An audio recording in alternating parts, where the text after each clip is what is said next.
ప్రసాద్ గారు, ప్రసాద్ గారు, హనుమంత్ గారు, దండాలయ్య. దండాలయ్య. ఇతను మారన్న. నమస్తే. నర్సయ్య, ఏసేబు. నమస్తే అయ్యా. పక్క ఊరు రోడ్ ఎక్స్టెన్షన్ లో వీళ్ళ గుడిసెలు తీసేసి మనూరు చివర స్థలాలు ఇచ్చారు సార్. ఆ ఎక్స్టెన్షన్ లో తీసేసినవి మీ సొంత స్థలాలా? అంటే అక్కడే చాలా సంవత్సరాల నుంచి ఉంటున్నాం కదయ్యా. అయినా 100 గజాల చొప్పున గవర్నమెంట్ 40 మందికి ఇచ్చిందంటే మంచిదే. ఇచ్చారు గాని అవి మాత్రం వీళ్ళ ముగ్గురికి ఇవ్వట్లేదు సార్. అంటే మీరంతా ఒకటి కాదా? అంటే అందరం దగ్గర బంధువులమేనండి. మరి వాళ్ళకిచ్చి మీకివ్వకపోవడం ఏంటి? మన ఊరి పద్మగారు ఉన్నారు కదండి, ఆవిడ ఎంఆర్ఓ గారితో మాట్లాడి ఎవరైతే ఆ స్థలం ఆవిడకి ఇస్తారో వాళ్ళకే ఆ స్థలం వచ్చేలా చేస్తుంది. అలా ఆవిడ 1 ఎకరం పోగేసింది. ఇదిగో వీళ్ళ ముగ్గురు అమ్మన్నారు, అమ్మకపోతే స్థలం ఇచ్చేది లేదని చెప్పేసింది. అందరూ సంతకం పెట్టి మీరు పెట్టలేదు అంటే మీ స్థలం రోడ్డు మీద ఉందా? అవునండి అయ్యా, అక్కడ ఇల్లు కట్టుకోవడానికైనా కొట్టు పెట్టుకోవడానికైనా బాగుంటుందని. ఆ ఎంఆర్ఓ మీకే ఇవ్వాలి, తప్పదు. నేను వెళ్ళి అతనితో మాట్లాడతాను. కాకపోతే కొంచెం సమయం పడుతుంది, ఓపిక పట్టండి. వస్తామయ్యా.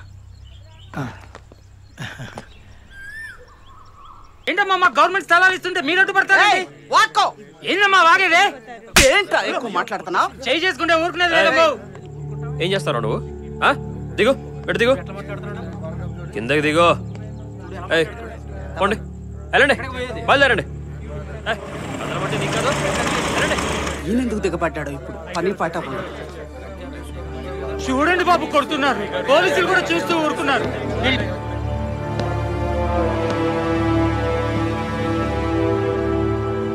వాళ్ళేం చేస్తున్నారో మీరేం చేస్తున్నారో మీకు బాగా తెలుసు. ఇప్పుడు విషయం ఇంటి దాకా వచ్చింది, రేపది కోర్టు దాకా వెళ్తుంది. అదే గనక జరిగితే ఎక్కువగా నష్టపోయేది మీరే. బజ్జీలు వేసుకునే వాళ్లతోటి, పూల వ్యాపారం చేసే వాళ్లతోటి మీకు వ్యాపారమా? ఏంటమ్మా ఇది? వాళ్ళు బ్రతకాలిగా. జీవితంలో ఎలాంటి అవకాశాన్నైనా సృష్టించుకోగలిగిన శక్తి మీకుంది, ఆ శక్తి వాళ్ళకి లేదు. ఏదో అదృష్టవశాత్తు వాళ్ళకి ఆ శక్తి వస్తే దాన్ని కూడా లాక్కెళ్ళిపోతారా? ఒకసారి ఆలోచించండి. ఆలోచించాం, కోర్టుకైనా ఎక్కడికైనా వెళ్తాం. నువ్వు బయలుదేరు. ఇదిగో, నేనేం పిచ్చిదాన్ని కాదు. వాళ్ళు అమ్ముతాం అన్నాకే నేను కొనడం మొదలు పెట్టాను. అవకాశం చూసి ఎక్కువ డబ్బుల కోసం గొడవ మొదలు పెట్టారు. మీకు అన్యాయం జరగదమ్మా. మీ దగ్గర డబ్బు తీసుకున్న వాళ్ళందరి దగ్గర నుంచి ఆ మొత్తం వెనక్కి ఇప్పించేస్తాను. గొర్రెలా తలూపుతున్నారు. ఛీ!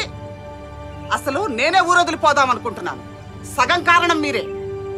నేను కాబట్టి మీరేలా వచ్చి మాట్లాడినా ఊరుకుంటున్నాను. అదే వేరే వాళ్ళైతే ఏం జరుగుద్దో తెలుసుగా. చెప్పొచ్చాడు.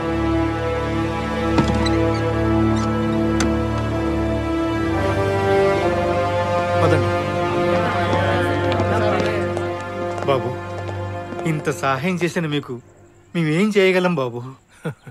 నాకేమీ వద్దు గాని మీ స్థలాల్ని బేరం పెట్టకుండా మళ్ళీ మీ వ్యాపారాలు చేసుకోండి. అట్టనేస్తే ఎట్ట బాబు? మేం కూడా నాటకాలు వేసాం. మీరు కిట్టుడుగా వేస్తే మేం బట్టుడుగా వేస్తాం. మీరెట్ట చెప్తే అట్ట చేస్తాం బాబు. నాటకాలు ఇష్టమైతే వెళ్ళి మన హనుమంతుని కలవండి. అట్లాగే బాబు. దండాలు బాబు.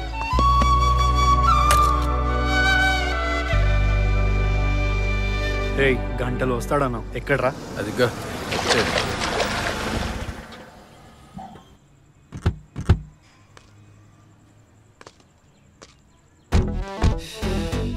ఇవాళ టీలు తాగాల.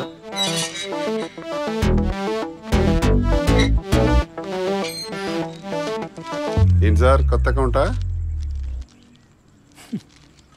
ఆడేమో అకౌంట్ల మీద అకౌంట్లు ఓపెన్ చేస్తున్నాడు, మనమేమో ఇక్కడ ఇలా.